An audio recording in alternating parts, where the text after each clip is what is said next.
god, how is everybody doing? Berries and cream, berries and cream. I'm a little lad who Oh, loves how berries is and cream. everybody doing? It's motherfucking Sunday. It took me a second to remember what day it was. Berries and cream. Welcome in, Crucian. Welcome in, Pushing Buttons Games. Welcome in, No Flow. Welcome in, Franny. Welcome in, Jimothy. I know you're back there too. For everyone that's so inclined, there is currently a $60 billion double dollar bounty on It's Franny's B's head. You do not have to detain himself. Preferably, I would like him kept alive. If you cannot safely imprison him in like a box or like, I don't know, like a trap, like a box with like a stick that's like you put like Vegemite or whatever, Marmite, Thermite, Thermite underneath, whatever it is that attracts British people. That's basically all you have to do. No need to get hands-on. Ew, who's this guy? Who let this motherfucking siren in here? Dude, the music is too loud. Music is too loud. Alright, Socket, I ain't gonna be the one to say that if you were to be perched on like a rock out in the middle of the ocean, and then lure sailors or sailoresses to their doom using your voice, I ain't not saying that neither. Deadlock after? No. We both know the price and it's too high. The Thermite might ruin the alive thing. You don't have to, you don't have to touch them with it. Bovril is much better. How'd you know? I just know these things. Okay. Today's gonna be a bit of a, as the English say, a bit of a sticky wicket. It's still too loud.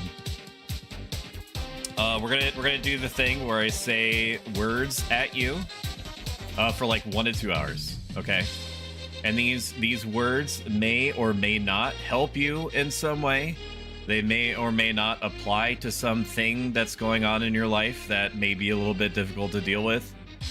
I'll go through the whole spiel when the time comes, but basically it'll be like 1 to 2 hours of things happening, and then depending on where we're at, I'll segue over to Frostpunk 2 because it's living rent-free in my head at the moment, and I need to play it. I need to play it. It needs to be played. It wants to be played. If those words do not apply, do we get a refund? Yes, absolutely. You will not take me alive. Yeah, but we don't need to take you alive. We just need to, we just need to, like, I don't know, throw nets and shit on you. Throw nets and shit on you, like fuck with you a little bit, maybe like lick our finger and stick it in your ear. For I understand. Oh man. So yeah, the docket for today is this thing for 1 to 2 hours, and then maybe, depending on how we're all feeling, namely me, like 2-ish hours of Frostpunk 2, and then I have a meeting? Question mark. I have like a big deal meeting. I've got like I'm kind of becoming like a big deal streamer, you know. So I've got like meetings now. With my producer / marketing analyst / future social media manager / something. Something's going down. Something going down today. That's all Zaz knows. That's all Zaz knows. So basically we'll play Frostpunk 2 until I'm told that the person is ready. If they wish to be named. I don't know if they're here or not. Give It's Franny B a little raspberry on their bare tummy until they pee from giggling. I mean, that's what I typically do, and if anything, it just makes them worse. Welcome in, Hokabishu. Good to see you. Shout out, Hokabishu. Got lots of cool people in here, chat. Lots of cool people. Big things, chat. Big things. Look, lady, whatever you're selling, I ain't buying, yo. Well, I am streaming White, from yo. my in-laws' house. My husband is Walter White, yo. I'm streaming from my in-laws' house, which does not necessarily affect He told me everything. It does mean that because I am an professional streamer, I literally took my entire streaming setup. Literally my entire streaming setup, and I brought it with me. This is how much I care. I brought my entire streaming setup with me. All the way over here, 5 hours to my in-laws, and reset it up.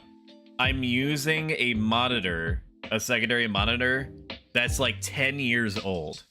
Okay? So it's and it's using an adapter that is itself not very high quality, which means that technical issues may happen that I have no way of preparing for or dealing with at this current time. All right. Hello, Stoic. Why'd you do that to Aerith? Why'd I do what to Aerith? This? Look, lady, whatever you're selling, I ain't buying, yo. Well, my name is Skylar White, yo. My husband is Walter White, yo. You're just jelly because you can't make that. He told me everything. You're just jelly because you can't make that face. I mean, maybe. I don't know. I've never seen your face. All I've heard is like your hot voice. For hours, man. All right, we're gonna get started. I'm gonna do something I have not done before on these Stoicism streams. I'm going to do a tonal change. Okay. So, I like in the past, whenever I've had to deal with something, or I've had to prepare for something, or I've been trying to get myself into the right frame of mind, I listen to music in order to get me to where I want to be mentally and to keep me there. All right. We're going to listen to Xenogears, the one who is torn apart, for like a full-on hour. If it starts to seem like it's getting annoying to me to hear the same song for like an hour, even as much as I love this song, then I'm gonna change it. All right. But this song has special meaning to me. And it's also happens to be pretty good at ambiance. All right. So we're gonna put this motherfucker on loop here in the back, and then I'm gonna hit the snooze button once, and hopefully that lets it. Yeah, look at that ad break timer go, baby. Alrighty. Welcome in, Tiarna. Shout out, Tiarna. So, shout out, Andy. Big. I'll explain the AMA link in a second. All right, so let's get started.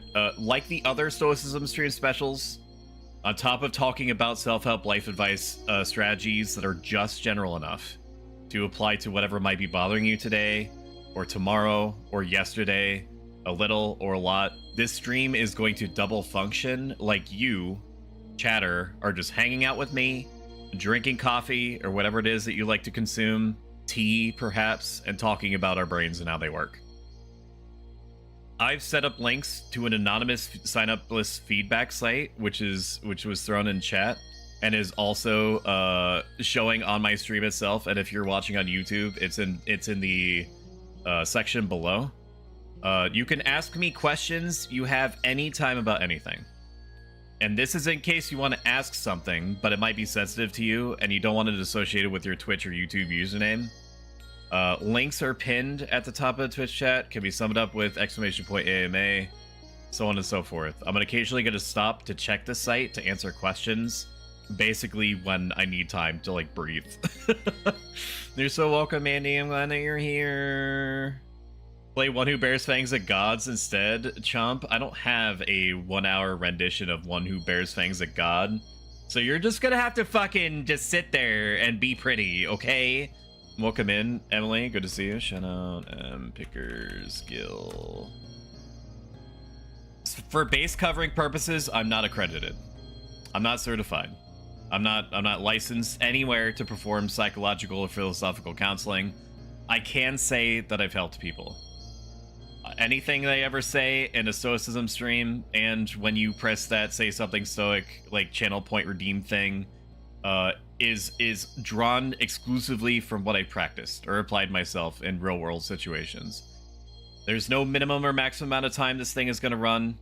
We're just going to keep talking until it seems like a good time to stop. We'll then take a 15-minute break or 20-minute or whatever, and maybe swap over to Frostpunk 2, depending on how I'm feeling. A lot of what is going to come out of my mouth is going to be heavy, and it's probably going to feel intense sometimes. It's because I'm literally, Stoicism is about grabbing your brain and giving it information that it cannot easily argue with, and different ways to deal with those things that perhaps may not have been obvious to you at the time. If you have any questions about anything that we go over after stream ends, just reach out to me on Discord, and I'll get back to you on ASAP. My socials are !socials. Franny, only a licensed badass. Welcome in, Caladrius. Good to see you. Shout out, Caladrius. GG. Cal, can you tell me how the fucking shirts are? Can you tell me how the shirts are so I can stop thinking about it? That way, you know, if there's something off with them, then I can, you know, I could fucking give you freebie shirts or see what, you know, methods I have in order to make sure that, you know, you get the product that you were seeking out. Lastly, before I get started, why am I doing this? It's because I owe a debt. I owe Stoicism. I owe this philosophy, these people from thousands of years ago, for who I am. And the belief that I can become the type of person I've wanted to be since I was a kid. I owe it to people going through what I did the majority of my life, hopefully to give them the tools they need to help themselves before they feel completely lost or alone like I did once. For I would say a good 3/4 of my life. All right. It is a goal for me to stream part-time if we get there full-time, so I have as many opportunities as possible to impact people like that with these Stoicism streams. If I continue to help even one person with every stream, I consider accomplishing my core goals, no matter how much or how little money flows through the channel, or whether I float 1 million followers or 1,000 or 100 or 1. I still have not put it on. I can see it. It's right over there. Fucking put it on now. Put it on in front of chat. Today I'm going to dig into how I'd recommend starting practicing Stoicism and knowing and experiencing everything that I have. As you make little bits of progress yourself, you will eventually learn ways to convince yourself along, to push forward or through difficult situations, what self-reminders are personally effective for you. Stoicism is full of ideas that are intuitive and immediately easy to recognize or agree with, IMO, LOL, but it's not necessary to call yourself a Stoic in your own mind or out loud. You don't need to subscribe to anything. There's no converting to it like a religion. It's not a cult, exclamation point, not a, or hashtag not a cult. You don't have to get a tattoo or anything, all right? An important thing to keep in mind, however, is that Stoicism is only as effective as far as you choose to take it, and how consistent you are in trying to apply it. As a practicing Stoic, you're agreeing that there are aspects of your life that you want to change. That some part of you is cognizant that no amount of money or power or fame is likely going to patch that feeling. You are, in essence, agreeing to re-sculpt your mind, whether a bit or a lot, into simply thinking differently. It's going to take time. And it's going to... Not a cult, not interested. Alright, fine, it's a cult. Fuck. Oh, I don't know if you stream LT Bago. LT Bago and I have hung out since the Lady M days. Wonder how Lady M is doing. Last played Princess Tomato in the Salad Kingdom. This sounds base as fuck. Stoicism is thought of, in my opinion, best as a web. Like a spider web. A series of interconnected, interweaving principles, concepts, and choices. What this does is that it makes Stoicism extremely resilient as a system, meaning it's more effective and more reliable when you need to call on it the most. It also, unfortunately, makes it difficult to know where to start, since each part of the web is dependent on and reinforces the others, and the vast majority of Stoic literature has been lost, or has been retranslated about 1 billion times. We're talking about 2,000-year-old stuff, and, you know, the whole Dark Ages thing happened, and like the burning of the Library of Alexandria and so on and so forth. OT level 69 Stoic here is not a call for sure. Just give me $100,000 and I can tell you the truth about Stoicism. It means that whatever you knowingly put in practice improves your understanding of every other part. That's the takeaway. At the very start, the most helpful thing that you could do, and to keep in mind, is not letting yourself get frustrated when you fail. Okay, that applies generally, but particularly here. You are doing by trying to practice stoicism one of the most difficult but worthwhile things a person can do, which is retraining your brain to think in a way that it simply hasn't been expected to for as long as most of us have been sentient. From the moment that we started thinking in terms of I want or I am, we've been 1,000 times more affected by the culture surrounding us. Typically, these cultures are capitalistic, at least in some sense. They're generally speaking a hybridized like mishmash of cognitive dissonant things, simultaneously telling us what is that it's what's on the inside that counts, not what's on the outside, that it's not really possible to be happy or at peace unless there's some number or some line in our life that is going up, or that we achieve some milestone by some specific age, by some decay point in our lives. Shirts off fits well, arms a little tight, but that's a me thing. That's because you're so fucking jacked, all right? Stoicism doesn't agree that a line needs to go up. Stoicism doesn't agree that the number has to keep increasing, or that it needs to not fall. Stoicism doesn't suggest that you need to achieve some milestone by whatever arbitrary number that you want to put next to your age. Okay? Stoicism asserts that not only is it possible to actually be happy and at peace when the line or the number doesn't go up, or when the milestone isn't hit, it claims, accurately in my own experience, that it's possible even when the line or number goes down, or there's few or even no milestones are hit. It suggests that knowingly being a good person is not only sufficient to being happy and at peace, it's a requirement. and the only true way of reaching and keeping that state of being. I only join cults, that's why I like stoicism. Me too, brother. Alright, let me spot check this site, make sure I didn't miss anything. I did not. Alright. Alright. All this shit starts by setting the stage for yourself of what you are as a human being. Right now, and what you or we all were when we were born. Human beings are born with a quality that is unique to them among every other animal. This quality is reason. Humans cannot fly naturally like birds. They can't swim naturally as easily as fish. They can't naturally run as fast as horses can. We're also naturally social animals. We're driven together to form groups and relationships. We start life as relatively blank slates with vague notions of what seems good or bad, and we use our groups, and the groups that are around us, to try to help round out those notions, for better or worse.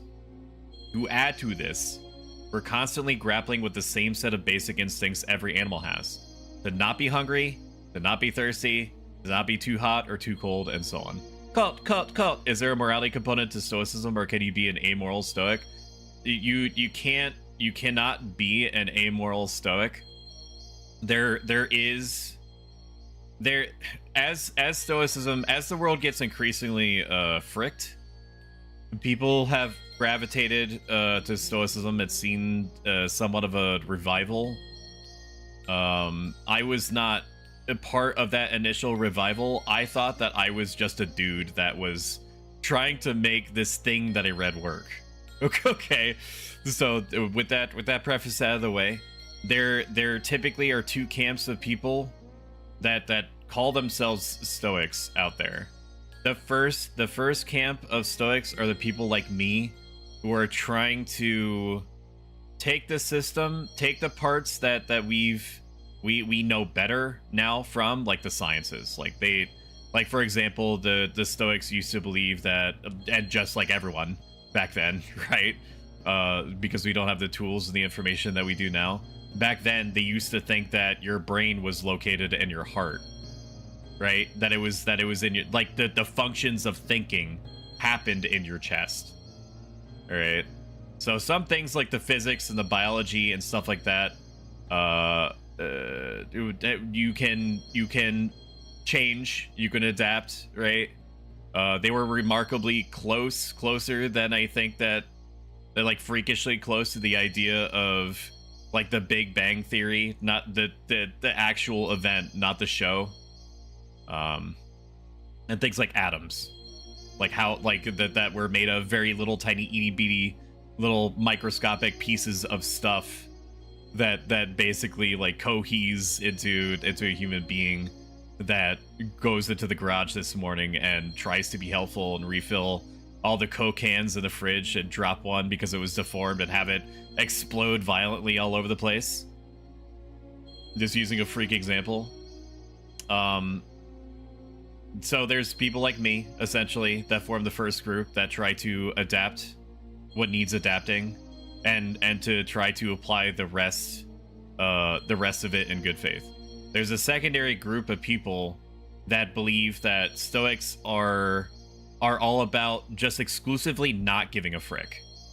Okay, that it's that life is that that the takeaway for Stoicism is that, you know, it's a dog eat dog world, and you know, if you that I should not care about how I affect you, that I can say and do shit that comes naturally to me, and if you're bothered by that, then that's your problem. That is not at all what Stoicism is about. It never has been about that. But some people just like to do like a Cliff Notes like overview read of what the philosophy is and forcibly extract the stuff that allows them to be an asshole. And with that, you know, basically what you said, like an amoral, like I'm gonna say I subscribe to this like ancient religion, or not ancient religion, it's not a religion, this ancient philosophy, and just push out all the parts that mean that I have to actually care about how I'm impacting people. What about the idea that good evil is subjective and not cosmically objective? Would it be possible to reconcile being a good person and that idea together? So within the framework of Stoicism, good and evil is internal. They have different ideas, or had different ideas, of what the universe consisted of, which basically consisted of like 3 or 4 different possible arrangements of the universe. One, that everything is fucking chaos, that things are just happening randomly around us. That 2, things are driven by cause and effect, like everything is just a butterfly effect, okay? So it's not random, right? There's patterns that influence everything. A butterfly beats its wings on one half of the world, and that gets sucked into the current that becomes like a tornado on the other side of the planet, that sort of thing. Or the third idea is, according to the Stoics, that life, that the universe is that nature, the capital N nature, is like a biological plant, that it doesn't know consciously why it's doing the things that it's doing. It's just naturally arranging things in such a way by you know, designs that make sense to it unconsciously to be the way that it is. Or, and this is the closest thing to like the Judeo-Christian idea of what God is, or like the gods plural, in that the universe as a whole is conscious and is deliberately ordering things to happen in a certain way, deliberately. However, we are just a part of it, right? We're not the focus. We're capable of recognizing these patterns and that they could be conscious, but that you know, it's not in the same sense as like a Judeo-Christian God, where it's like he cares about me explicitly. It's more of like in the sense that the universe is conscious. It's like we are a integral part of its functioning. We just happen to have a shared property with it of reason, and that we're able to tell kind of what our design is if we really focus on it, like what our individual point is. Then that's not something that other animals can do unless they're aliens, and they don't really touch on aliens at all. But in each of these circumstances, and whether everything just happens fucking randomly, that it's all literally RNG, or that things are happening as like a butterfly effect, a cause and effect, a chain link, however you want to think of it, or that the universe is like a biological plant, or that it's like a conscious living thing that's arranging events in itself, and while it has given us the property to recognize what it's doing, it may not necessarily be trying to cater to each of us, because that's impossible, right? I'm gonna segue a little bit. It's impossible for nature, according to this envisioning of the Stoics, to care about us and want us individually to succeed at everything that we're doing. Okay? Because we are all individual meat people in an individual meat person world.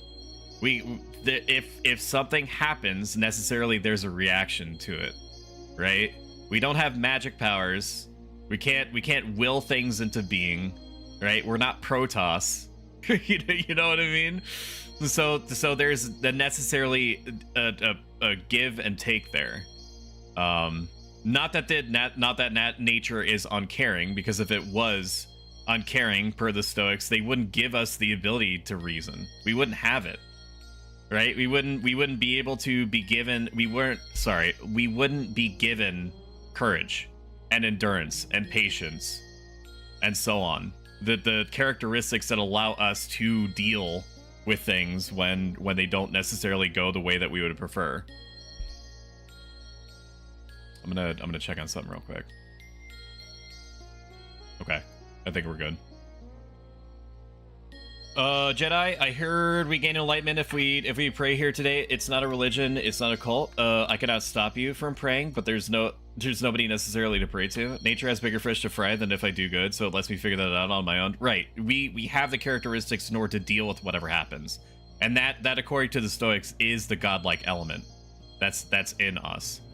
But to answer your question as a whole, possibly, regardless of what they kind of put a pin on it at the end of this explanation that I gave you, where regardless of whether, you know, what the actual consistency of nature or God or however you want to word it is, that it doesn't matter.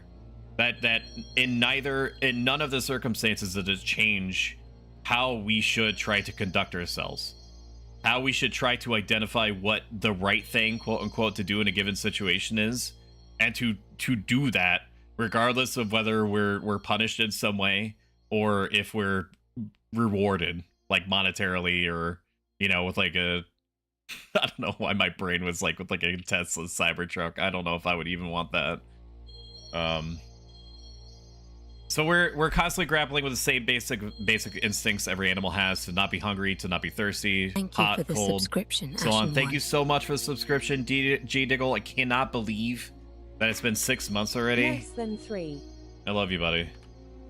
In any scenario, I'm the sole arbiter of my own actions and decisions. Yeah, exactly.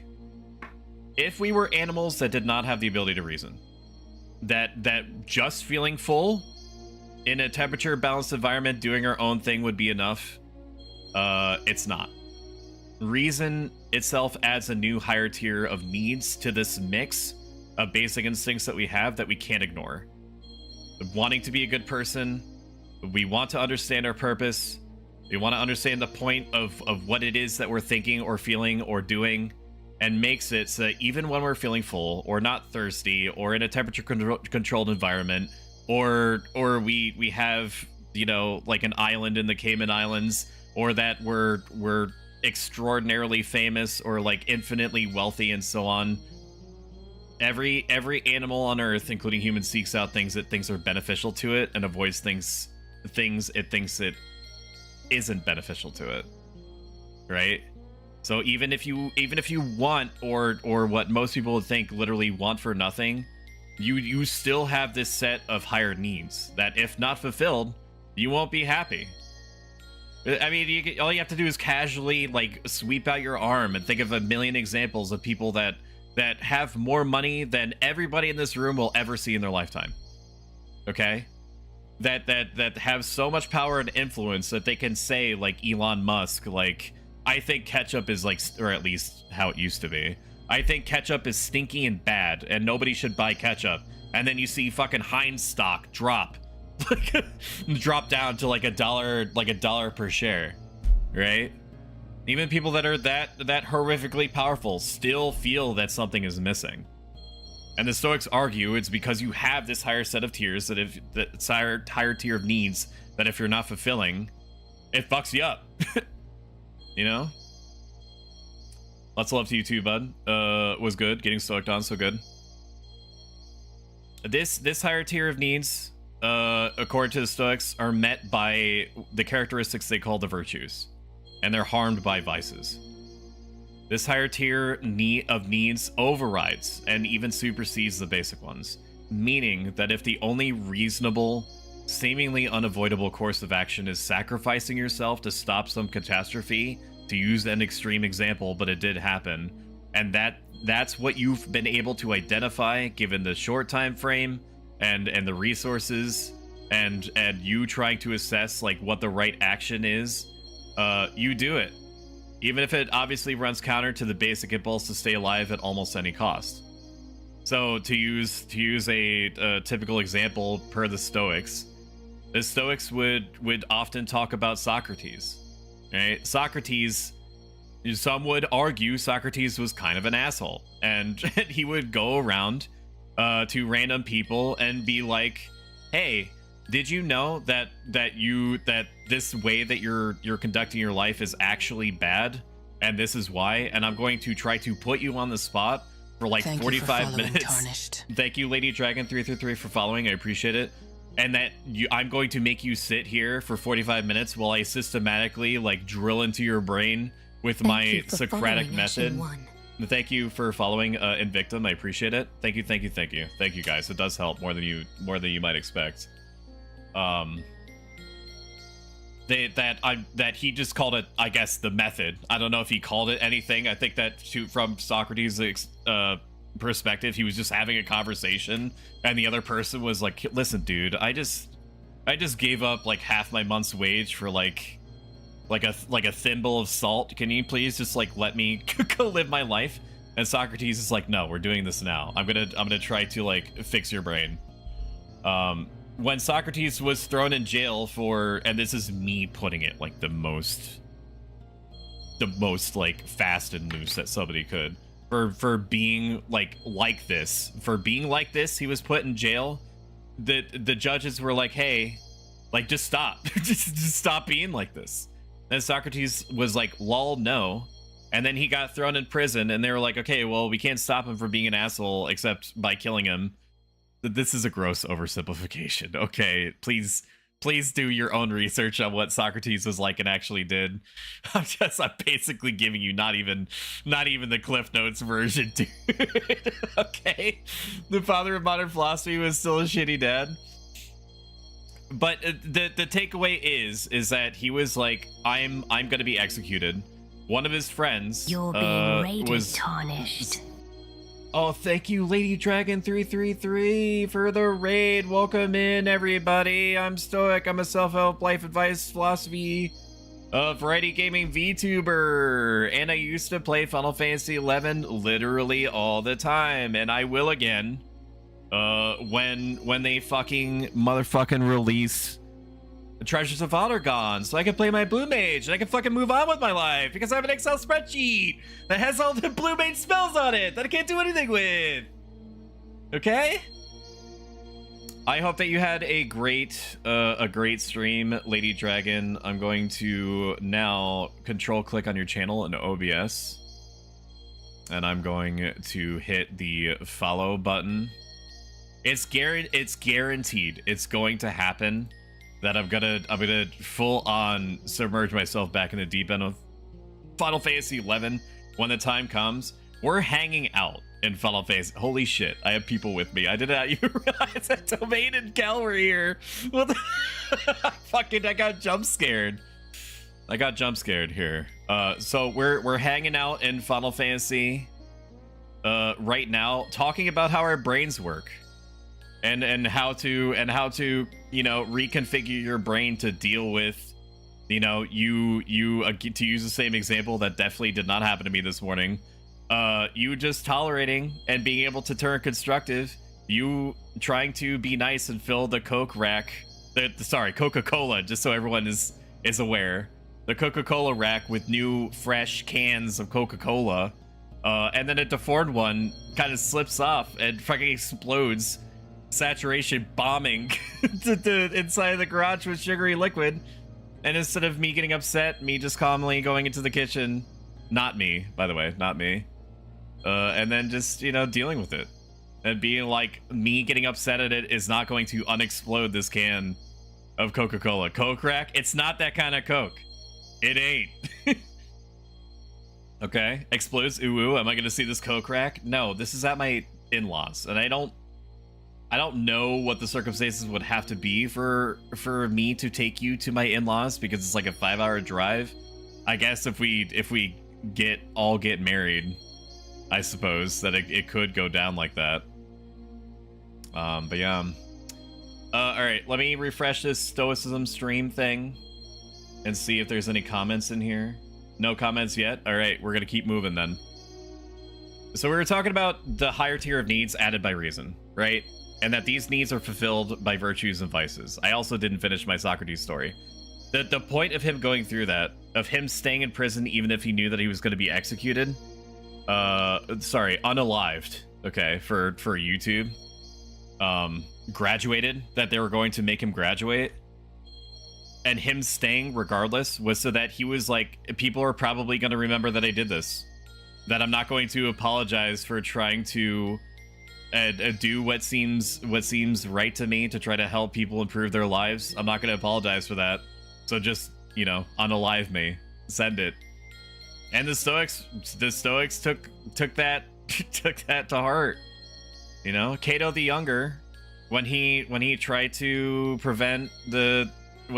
stop or win the civil war between Julius Caesar, yes, that one, the one that's on the Italian dressing bottles, from like turning the Roman Republic into an empire, he had every opportunity to run, and he instead determined that it was just his time to go, and that severely pissed off Julius Caesar and was basically like a blueprint for Washington, you know, during the Independence Wars with like Will Smith in the Men in Black movie, to be like, yeah, I ain't gonna let them aliens take over the White House.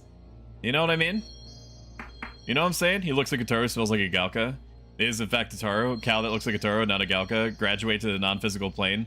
Lifeless, looks like a human, but smells like a pile of you know what about this. In short, to Stoics, and as is self-evident in the most powerful, richest people in the world, not wanting for anything, having everything materially that everybody thinks is all that you need in order to just be fine with the world is not enough to be happy or at peace. Virtue, being virtuous, being a good person, not being vicious, reining in your vices is. So how do we do that? We have to start with the absolute basics. We have to set up guardrails in our brain. We have to retrain our habits, and we need to set up simple reminders. Well, I say simple. It's going to be a while before you even remember what it is that you're trying to remember and applying it to situations that make sense. That's just how it is. Boiled down, as early as possible, the Stoics have you create a distinction in your mind. There are things that are in our control and things that aren't in our control. In our control are desires, fears, opinions, judgments, and habits. Things outside our control include our health, our power, money, fame.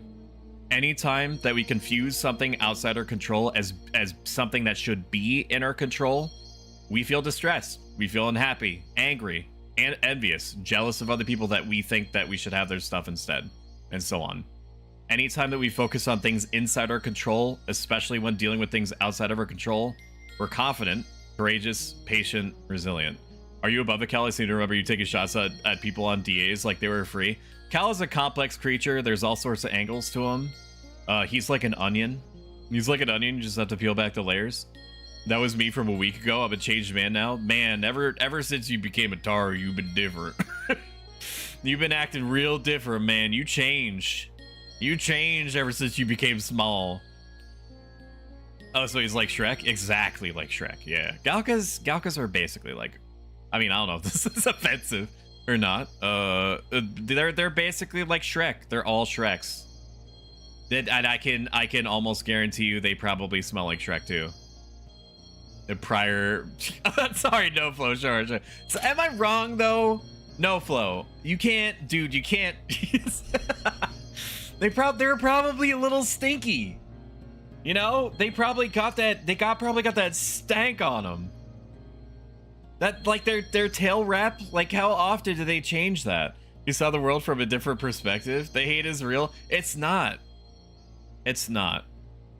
Now, when I do get back fully into Final Fantasy XI, can I guarantee you that I'm going to invite a Galka White Mage over like a Taru White Mage for healing?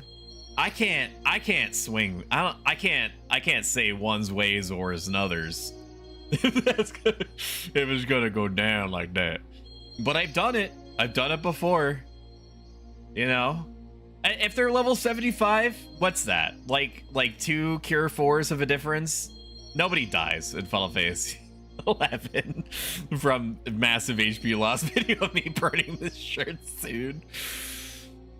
Listen, the Brady Games Guide from 2004 spring version that I have suggests to me that if Galkas do draw attention by healing, or I guess if they're like a black mage or whatever, that they can take a beating.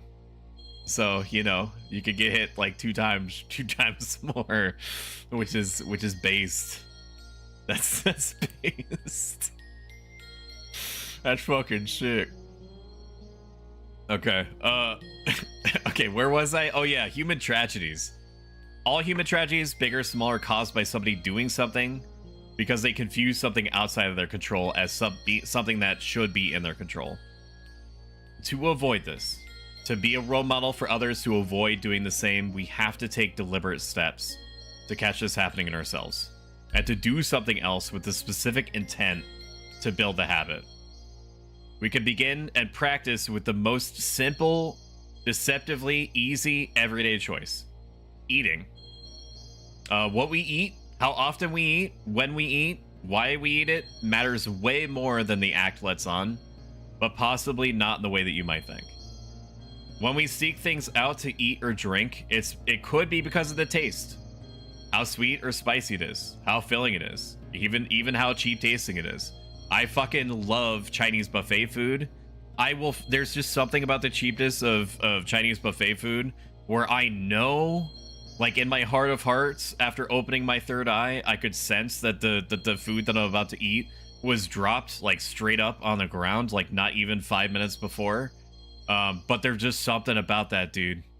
There's just something about the miscellaneous detritus and effluvium that saturated that Chinese food that I just love. You know what I mean? Depends on if I'm rocking MP gear or not. Dogaka only have enough MP for 2 cure 4s anyway. It's been long enough that I legitimately don't remember.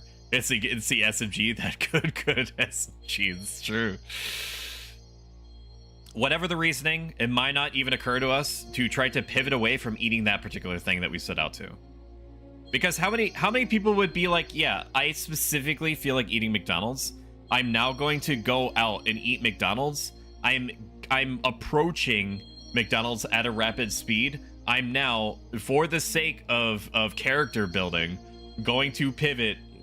Welcome to the group, Kitsune, the staring at the pretty lights group. I'm now going to not get McDonald's, and I'm going to go somewhere to get a salad instead.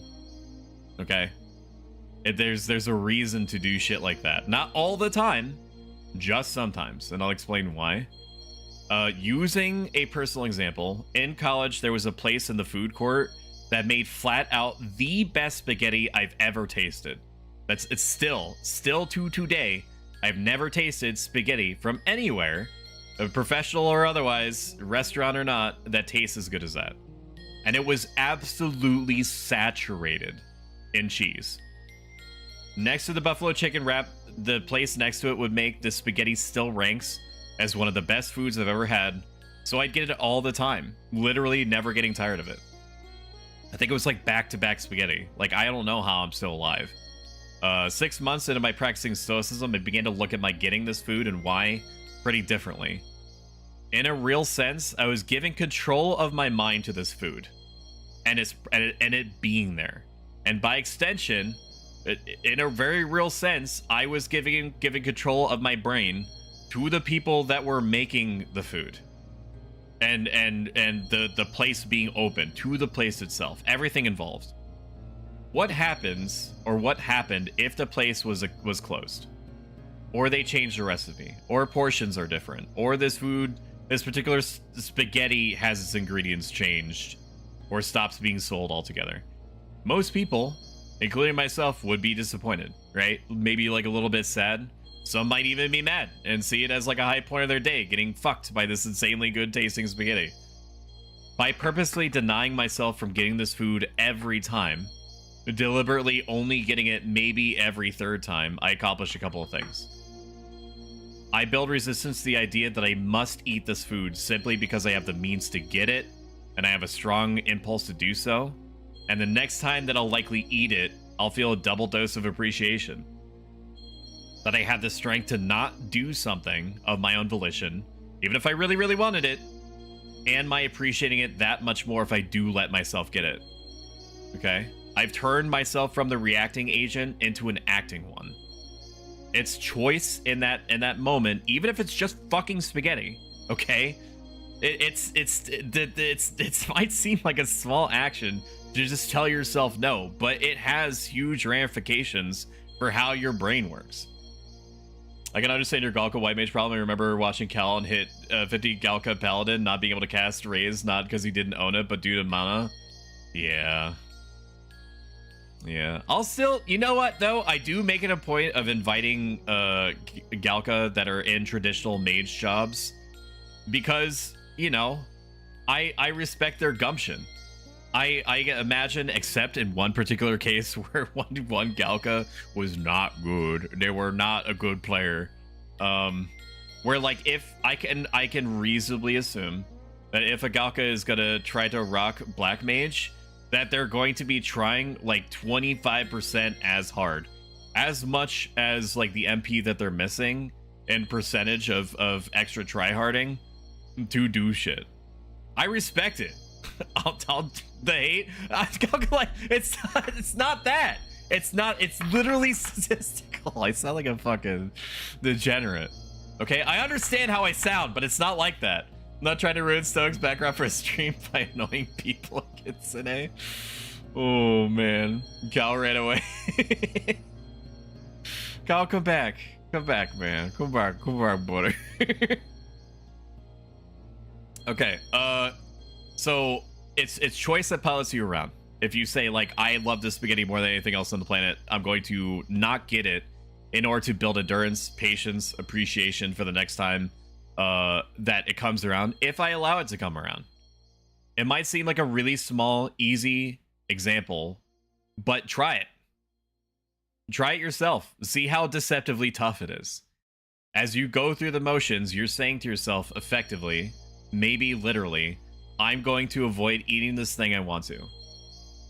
I'm going to show myself that I'm the acting party here. I don't need to eat this particular food right now. I will choose to eat this other food instead. This isn't self-punishment. I'm proving that I'm in control and not this food or the people that are serving it. The Stoics would then have you take this sentiment and scale it up and try to apply it everywhere. You are in rush hour, right? Like your car has issues and you only just got it started. I've encountered this one many times. There was a moment where my car was such a piece of shit that I couldn't keep the car door, like the driver's side car door closed. Like it just stopped functioning and I didn't have the money to repair it. So I ended up taking the passenger's side. This is deeply unsafe, by the way, but I did it, right? I took, and I'm not advocating doing this, but it's what I had to do. I took the passenger side belt buckle, and I pulled it all the way over to my side, and then fucking tied it like a sailor's knot onto the handle on the inside of the driver's door in order to keep the car door shut. Say that you're stopped from like you're gonna be late to work and so on and so forth, and you are in traffic and you're like, I just want this person in front of me to hit the gas. They're going the speed limit. Who goes the speed limit and so on. In that moment, you can say to yourself, I am allowing the circumstances. I am allowing this person in front of me, of their own non-fault, to take control of my brain. Is that worth it? Does that change the circumstances? Does that prevent me from trying to take this relatively fucked situation and trying to make something constructive out of it? All of the anger, all of the frustration, all the sadness in that given moment is not going to magically make the door closed. Thank you for It's not going to keep it closed. Tarnished. Thank you for following, Arxeus. I appreciate it. It's not going to make the person ahead of me speed up. There's going to be a time necessarily in the future where I'm either straight up not thinking about what happened today, or I've adapted, or I've solved it in some way. All it is, it's a matter of time. It's a matter of time and me doing A, B, C thing in order to get there. Not self-punishment at all. It's reinforcing the idea that's in your control and empowering you. Self-love. Your physical body's muscles must tear and experience pain to grow. The mind and soul is not different. Did you? Oh, I thought you did! Exclamation point stoic, and it did that fucking HelloFresh thing. Come back, I miss you. So is the stream more like the Galca 8 special? Cal, I had to go get that Galca suit on. Yeah, Cal, I thought that you were a Galca. Are you? What happened? Did you do like a? Are you wearing some kind of like Halloween costume to make you a Taro? Or did you? Or maybe there's like an I instead, like an L here or something. Let me check to see if anybody asked any questions in this thing. Alrighty. No comments. Alright, we're gonna keep it moving then. Actually, what I'm gonna do, as we're gonna start in 4 minutes or so, I'm gonna run ads now. That way I don't get interrupted by them. If you've enjoyed this so far, consider following. If you like this a lot and want to get rid of the ads, subscribing helps me a ton. Every single dollar that makes its way to the channel feeds back into it in some way, including a 2.0 final version of my channel, my model, starting soon screens, emojis, so on and so forth, all that typical VTuber shit. It all helps. Every single dollar helps.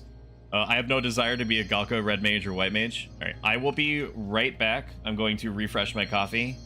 Don't go nowheres.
Okay, we are back in it, baby. We are back in it. Hope everybody is doing good and cozy in your blankies. As the pinned comment suggests, I think that the chances are pretty high that we're gonna pivot to Frostpunk 2 in a bit. I don't know how much longer this is gonna run, this particular segment. I just have to play it. I have to play it. I have to get it out of my system. Some people have said that they are interested in seeing me play Frostpunk 2, and it gives me an excuse to play Frostpunk 2. So that's probably what we're gonna do. Alright, where were we at? Let me spot check to see if anybody put, if you type in !AMA, or if you look in the About Me section on YouTube, sorry, the section below, you'll see a link. It's also on screen. You can type in any questions in there. There's no signing up, there's no registration. You just pick a name, and then you can ask any questions that you want, and I will do my best to answer it in good faith. Just don't put anything personally identifiable in there, okay? Because other people can see what you're putting out there. Frostpunk 2 is one of Stoic's higher tier of needs, but it's just listed. Yeah, that's right. That's one that they typically leave out. I'm going to sneeze now. I'm gonna sneeze. I forget how to turn off my mic. Okay, apparently calling attention to it was all I needed in order to stop the sneeze from happening. Okay. Alright, so the overall concept is, if it's reasonable to do a thing, I'll do it. If it's not reasonable to do the thing, or not doing whatever it is does not make me a worse, less good person, I won't do it. The overall concept of doing the right thing for its own sake, of valuing willpower and choice over personal conveniences or inconveniences regardless of appearances or pressures from outside, is core to what it means to being a Stoic. One of the most high profile, biggest risk experiences that I've had of trying to implement this type of behavior, this way of thinking, was when I used to work as a personal care aide in a behavioral school that also doubled as like a special needs population school. So the school was not well run. Okay, it just was not. The principal was a type A, borderline type S personality. Okay, if you've ever, you know, this is such a weird example. For those of you that have played past Act 1 of Map 1 of Baldur's Gate 3, you know the lady, the lady, the super evil lady that projects like just evil, dominating aura. you know that lady, she had that same aura. It was different but same. Deadlock, you know what the price is for Deadlock, and nobody's gonna pay it. No rational person's gonna pay it. All right. She was like that. Okay. The resources were half there. The school only had about 50% of the actual resources it needed in order to actually take care of the people that were supposed to be taken care of. If they're about 30, like maybe a third of this, like 2/3 of the staff that we were supposed to have in order to help a population like what we had, right? And then on the principal signs off on what was essentially a grown man with extremely specific needs, and was spontaneously violent without any kind of like obvious triggers or anything like that. Was functionally nonverbal in the sense that if you asked him a question, even if he meant no, he would say yes. Okay? And there's no tonal difference, no inflection, nothing. There was no way that you could tell what this person actually wanted in the moment, except maybe an iPad, but that applied to literally everybody. Mithara, Dami Mommy, yeah, exactly. Frostbook, I already read that. So I was at the time kind of held to be like the point person for people that for the people, the students the special needs persons that were particularly high intensity, right? I have never, ever in my whole time working with special needs populations ever worked with someone with this particular set of needs before.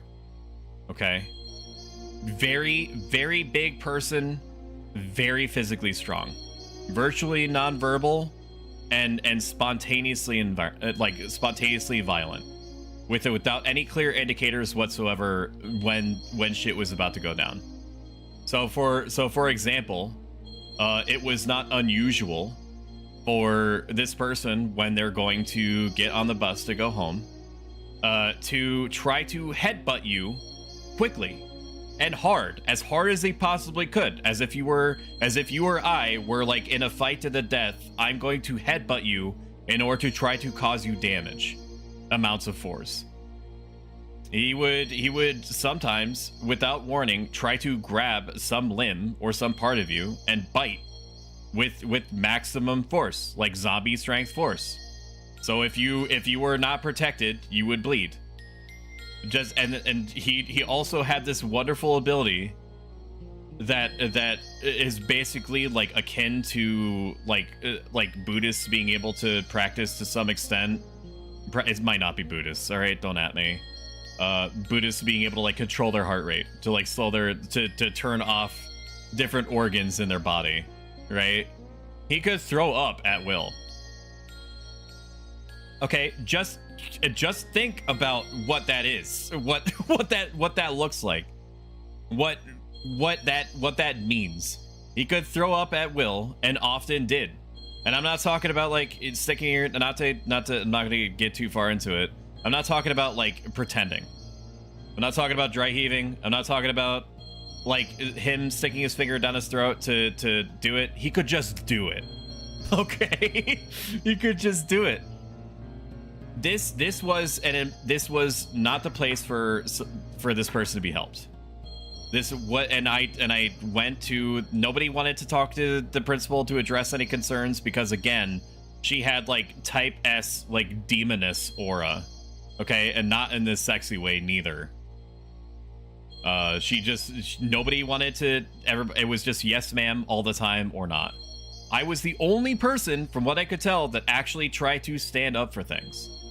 And so, despite all the alarm bells ringing inside my brain, to not personally endanger, yeah, I know, no flow, to not personally endanger my own job, I went to her and I said that we cannot help this person. We don't have the resources. We don't have the people. This is beyond anything that we're equipped to handle. And she said, which I kind of predicted but hoped that she wouldn't say. She said, okay, how do you think it would look if I said to the people that I signed this off on to, if I said that we couldn't actually help this person? And I said, that does not change the fact that we cannot help somebody that's like this. All right? Like, to me, my body is meat now. Yes, my body is meat. When I've worked with special needs populations or like behavioral schools, I've been bitten. I've been headbutted. I've been beamed with an iPad at like Mach 5 from like point blank range. All right, I get what things entail, and we couldn't help this person. And I said, if you do not try to work with me, if we do not get extra personnel, if we don't get additional resources in order to try to help this person, I have to leave. There's nothing that I can do here except to try to use my leaving as a mechanism, as like a fulcrum, extra force to try to get you to do the right thing, or to try to find some way to get the right thing done. And I was not in a great position to do that financially. But the thing was that I knew that I was valuable. I knew that I had a reputation there, both with the student population and the special needs population, and with all the staff that work there. I knew that me leaving was going to be phenomenally bad for the whole school.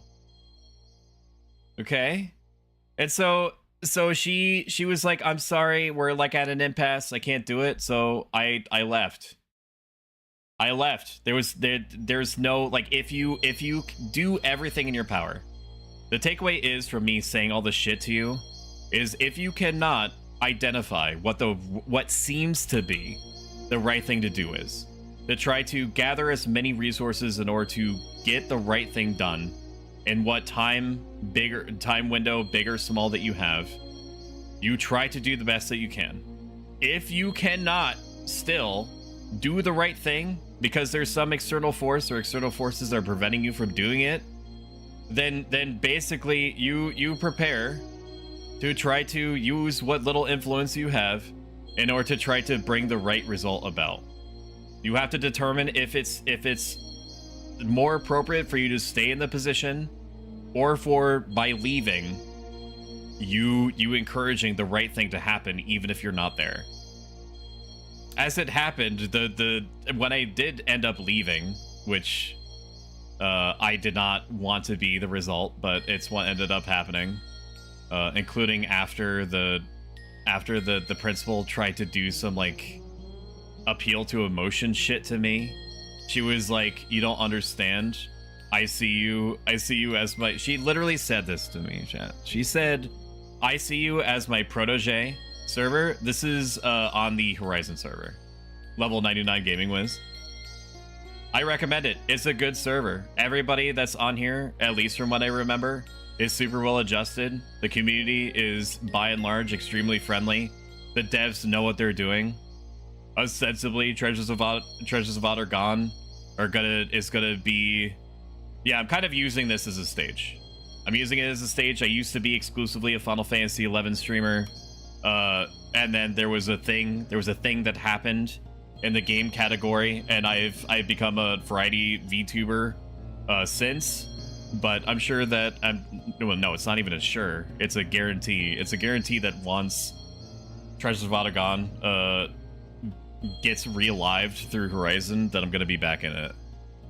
I'm on Azura. I used to, no shit, I used to be on Azura. I loved it. I remember playing in class in Era. It's Era, vanilla Era. I don't know how I would frame it.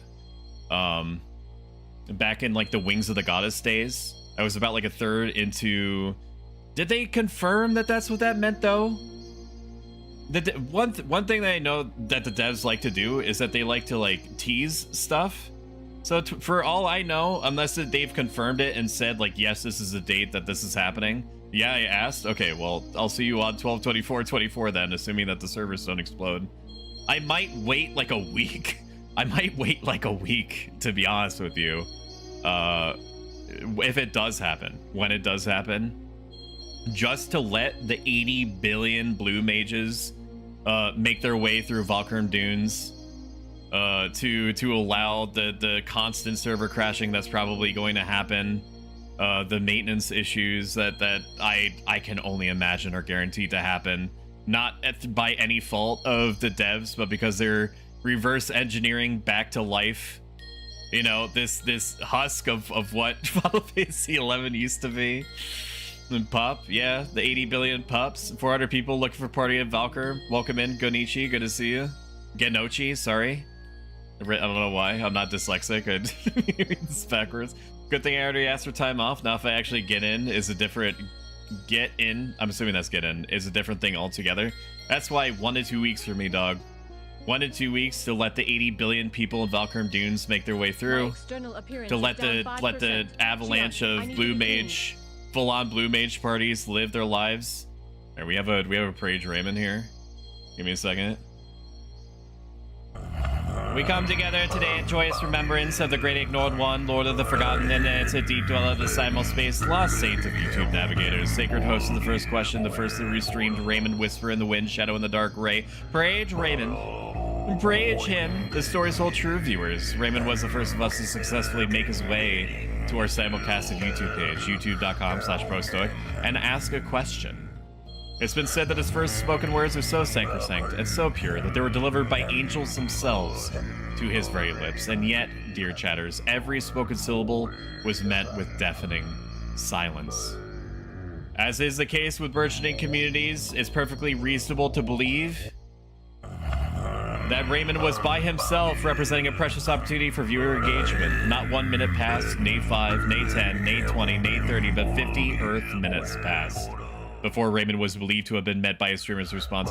No one knows what happened to Raymond during this time, but were he a mere mortal, it's to believe he simply tapped out and watched old YouTube playlists or booted up League of Legends only to be verbally shat on by his own team. And I viewers believe that something else happened entirely. I chatters believe that Raymond did not fade into that good night.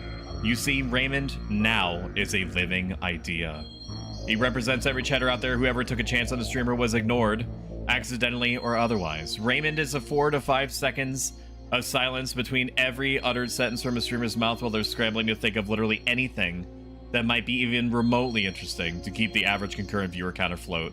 Raymond is each of us that lurks in the chat of every small streamer to support them while they're fighting through the unanticipated exhaustion of trying to intentionally make sounds with their mouth for hours. In prayer, I will face my pogs. I will permit my pogs to pass into me and others by my emoji spam. When my pogs have settled, I will turn my emoji spam inward. Where the pogs have gone, there will only be Raymond. Everybody loves Raymond. Prage! Praise him. I will now ritualistically time out It's Franny B for 1,200,000 seconds. I will see him next week. Time out It's Franny B. 1,200,000. Goodbye. Praise Raven. Praise him. So if anybody is unfamiliar, we used to have somebody on YouTube chat, our first ever YouTube chatter. Welcome in, Hex Mannequin. Shout out Hex Mannequin. We used to have, like, back when we first started simulcasting, the very first person to ever say anything on, like, my second YouTube stream was Raymond Ray. And he asked me something that was super easy for me to answer about my overlay or some shit. And I did not expect to see anybody, full stop, for like weeks in YouTube chat. So I didn't even think of checking the YouTube chat, right? And so now, you know, I did what any normal streamer would do, which is dedicate a redeemable channel point thing to basically revere him as a demigod. And we even did a whole stream where every 15 minutes I would stop and time somebody out. I guess I should let him out. He didn't actually do anything wrong. All right, I'll let him out. On time out, It's Franny B. YouTube chat is different. I do agree. YouTube chat is different. I don't know if it's even a thing for me to have my emotes on there, or if I have to use like YouTube's emotes from like Windows XP. Like they're fine. Like they're fine, but I don't know. Can you use custom emotes in YouTube chat? I'm not sure. I'll have to mod him again. There we go. Shout out Hex Mannequin. No, I shan't. By the power of Raymond, we are free of Franny. Justice for Franny. Just defeat him or he will keep coming back. Windows XP. They're Windows XP pilled. I don't know any other way to say it. Alright, let me check to see if anybody put anything in the Stoicism Stream thingy-bob. Nope, we're good. Alright, we're gonna keep going then. This concept of doing the right thing for its own sake. Valuing willpower and choice over personal conveniences or inconveniences, regardless of appearances or pressures, is core to what it means to be a Stoic. We use an example of trying to control ourselves in the face of something we want. We do the same exact thing, try to model the same behaviors in the face of something that we don't want or that we're afraid of. So long as it's in good faith with best intentions, and using what information and time we have to determine what the right thing could or would be, and then willing ourselves to do it. Using another real-life example of mine, my parents have a habit of talking over the phone for an extraordinarily long time, sometimes as long as 2 hours. During these very long phone calls, they tend to almost exclusively talk about very intense, sad, negative subjects. Their relationship with one another, how they feel like the world is burning down around them, how the rest of my family has allowed themselves to fracture, and like it's self-inflicted. They've like relationships are like really tenuous at best with each other. Everybody has a problem with somebody else, and they just allowed it to consume their brain. Yet I have and will call them anyway, knowing this, because it helps me overcome a fear that I have of lost time, quote unquote. What's wrong, Franuel? This fear of losing time is baseless because the entity, the resource that we think of as time never belonged to me. It doesn't, even now. If something could have happened that stopped me from getting on stream, or you being here. Like, I could have had tech issues. I could have like lost internet, you know, the moment that my in-laws went out the door. The fire alarm, which is a thing that happens here unfortunately often, could just randomly fucking go off, making streaming basically impossible. Anything could happen, but for now, as of this moment, as of my spoken word, everything is fine. So the time, the technology does not belong to me. If it happens to work for me, work with me, work with you, then we have this, and that's something to appreciate. Okay? It's not about losing time. It's about trying to keep in mind that my parents are not always going to be there forever. That I am basically performing a service, to put it crudely, in that my parents need their son. They need to communicate with me because I am the closest thing, evidently, that they have to a counselor.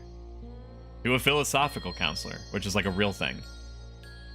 It falls in line with my role as a son. It helps me build willpower in the sense I'm deliberately choosing something I'd prefer not to do over something I'd rather be doing.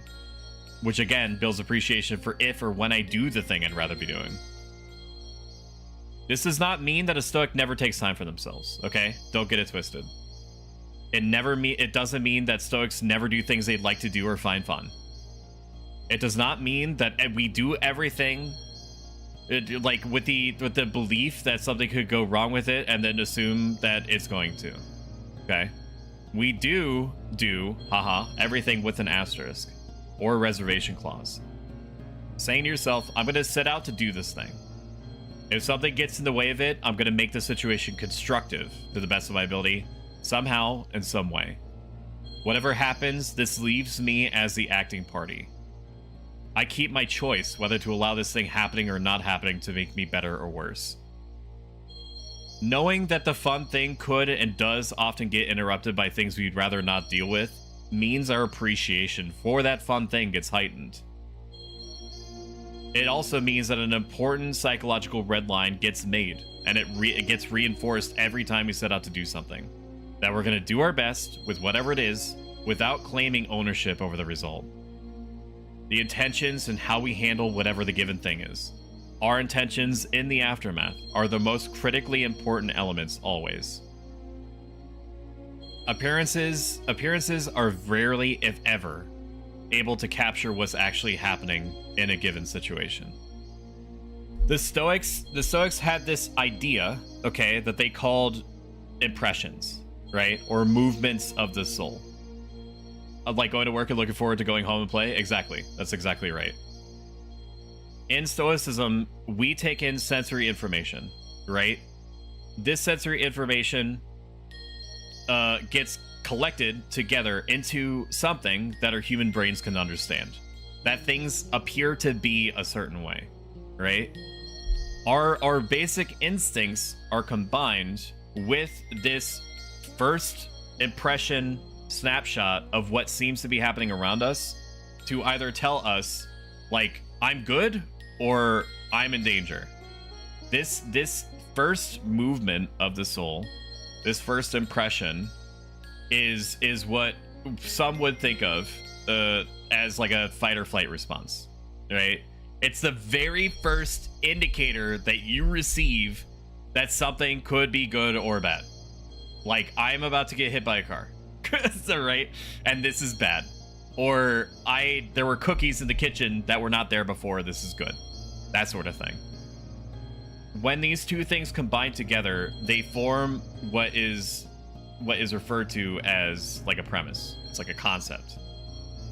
It's something that you can agree to. If you agree that yes, this information that I've gathered in this moment is accurate, and yes, I agree that this is a good or bad thing. If you agree, which in Stoicism is called giving your assent to the idea, then whatever you originally felt is magnified. And you reinforce a habit of thinking of similar situations, of reacting to similar situations in the same way. And vice versa, right? If you are able to notice this happening in yourself, which is something that seems automatic to us, right? But the only automatic part is that very first movement of the soul. We are the ones that agree with the premise, with the concept of what is happening, and yes, this is good or bad, right? We have a choice. Visiting family, love what I could be here for. Have a good rest of the stream. I'm sorry I missed that, Pushing, and I hope you have a great one, even though you're probably away. No, get it? The time off? I don't know if I can. I think I pretty much maxed out my PTO because my significant other, my wife, Shumi, wants me to like spend time with family and like pay attention to them and stuff like that. So what PTO I have left is accounted for. So, you know, rest and pepperonis on that front. You, by agreeing with whatever the idea was, right? The concept, by saying that, yes, I give my assent that this is the case, you build the habit of approaching things, similar things happening in the same way. But you have the choice of holding your assent and saying to yourself, I might not have all the information that I need. What seems to be happening might not be what's actually happening. How many times did you get what you thought was like a passive-aggressive text from someone, and it turned out that they just, I don't know, they fucking stubbed their toe or some shit, right? That you saw what you thought was information, you formed an opinion about it, and then you said, I agree, he's being an asshole to me, and I don't know why. You can hold back and then say, like, maybe he's just going through something.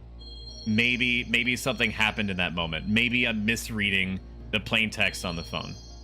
That sort of thing. Text is an inefficient form of communication, absolutely. The more you want, the less you need. Like going to work and looking forward to going home and playing. Or you... The key thought here is that everything that happened did, in fact, happen in a given way. But because of limited information and the judgments, desires, fears, opinions, beliefs, habits you've had in the moment, it affected you in a certain way. Had you been on a different end of whatever the situation is, it's entirely possible you had felt the complete opposite of whatever you did end up feeling. The actual material circumstances in a situation themselves, by themselves, don't tell us if what's happened is good or bad. A cookie does not tell me that it is a good thing. The car does not tell me that it is a bad thing that I'm about to be hit. These sentiments are ascribed by us to the things. We're the ones for informing ourselves of that, one way or another. We tell ourselves this benefits me in some way or harms me in some way, so it must be good or bad. When we do this, it's because we typically, without any kind of like introspection or trying to like work through the way that our brains work, we tell us that these things are in some way part of us. That PS5 Pro that we bought for $850 before tax, when we could have just gotten like a PC instead, it's bad if that gets knocked over and damaged. Like, I own that. Like, we're equating, we're pushing ownership, the idea of ownership, over the thing, instead of recognizing that it's plastic, it's metal. If it gets knocked over, it's going to be damaged. Do you think life is a simulation? I don't. Those leaving boots can be mine if I camp for 5 hours.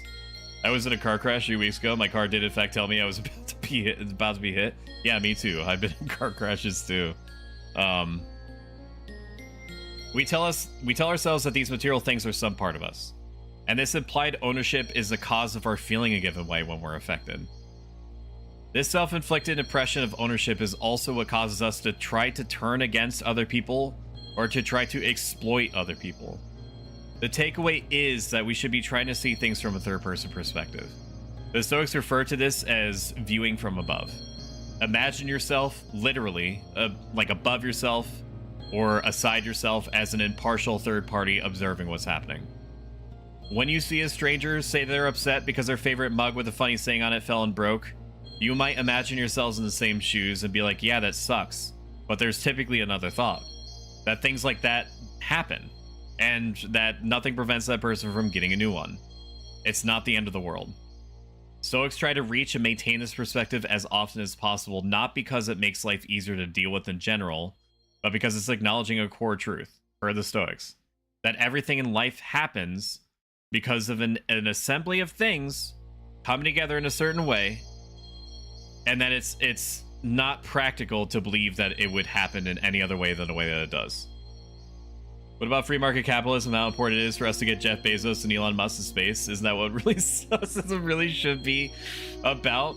I think that is what is in like the fragments. You know what would be funny? It would be funny if they like use like the scanning machines on like ancient scrolls, and they were like, and it was like Marcus Aurelius or Epictetus or Musonius Rufus like literally writing JK to everything that we said. It was sorry, it was just memes. Saying that things are negative or positive, adding those feelings to the mix, does not change the events. It's something we add. By changing what we value and how we value it, by turning our notion of what is good or evil away from external things and turning them inward, to doing our best with what we have in good faith for what we've been able to tell as the right reasons, we begin building independence, the roughest things life has to offer. And then we improve our chances of turning those very same things that would destroy us into something that we can use to improve us. Alright, let's see. Have any comments here? You seem kind of cool. Thank you. I appreciate you lying to me like that. Thank you for following, Tarnished. Thank you for following, level 99 Gaming Wiz. I don't know if I can keep up this amount of coolness. But you know, here's hoping. I can be cool sometimes. If I become the world's first I gotta move this to my main screen. If I become the world's first libertinism VTuber spreading the word of hedonism and indulgence, do we become mortal enemies to baby battle to death? You would think so, but no. Stoics had to work around other philosophical schools literally all the time. In fact, Stoics would try to identify if there's anything that they could use meaningfully and in a philosophically consistent way from your libertinism VTubering, and try to use it to help people, to try to like reverse engineer it into something that we think that we could use to help others. So no, you might want to battle to death with me, but that's like your thing. that's like your deal. Hey D-Bolt, good to see you. Shout out D-Bolt the bear. All right, I'm going to go on break for about 10 to 15 minutes. I do feel like playing a little bit of Frostpunk 2. There's still like about an hour and change before I have to stop, theoretically, in order to talk to my quote-unquote future producer / marketing analyst / social media manager. So, you know, if you've enjoyed this so far, hit that follow button. It helps me out more than I can, you know, properly express using the limitations of human language. Gets you free emotes, updates you when I'm around. If you like this a ton, consider subscribing. It helps. It gives you even more emotes, ad-free viewing, and every single dollar feeds back into the channel in some way. We don't have a meeting today. Oofers, dude. Were you not invited on the docket? Ooh. Ooh. Ooh, that's a rough one. Ruffers. Oofers. Oofers, dude. All right. Assuming that nothing breaks, I will see you in 10 to 15 minutes. We're going to swap over to Frostpunk 2. I'll see you guys then.